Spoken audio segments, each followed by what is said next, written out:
നിങ്ങൾക്ക് ഉപ്പും മുളകിൽ KPC രാജേന്ദ്രൻ, അതായത് കുട്ടൻപിള്ള എന്ന് പറയുന്ന കഥാപാത്രത്തെ ഇഷ്ടമാണെങ്കിൽ തീർച്ചയായിട്ടും ഈ ഒരു വീഡിയോയ്ക്ക് ലൈക്ക് ചെയ്തിട്ട് കാണാൻ ശ്രമിക്കുക. അതുപോലെ തന്നെ എല്ലാവരും കമൻറ്റ് ബോക്സിൽ അദ്ദേഹത്തിന് ആദരാഞ്ജലികളും നേടുമെന്ന് വിചാരിക്കുന്നു. എന്തായാലും നിങ്ങളെല്ലാം അറിഞ്ഞൊരു കാര്യമാണ് നമ്മുടെ കുട്ടൻപിള്ള എന്ന് തന്നെ പറയാം. അദ്ദേഹത്തിൻ്റെ ഒറിജിനൽ പേര് ഞാൻ പറയുന്നില്ല, അത് ഞാൻ പറഞ്ഞു.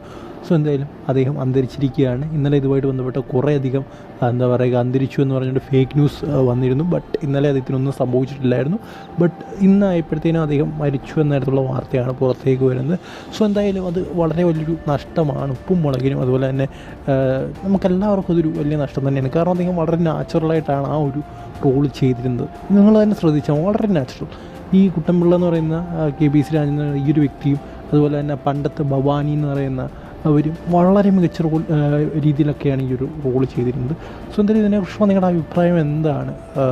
ഇനിയും അദ്ദേഹത്തെ പകരക്കാരൻ വരുമോ, അല്ലെങ്കിൽ അദ്ദേഹം അന്തരിച്ചതായിട്ട് തന്നെ ഉപ്പും മുളകിലും കാണിക്കുമോ? കണ്ടറിയാം.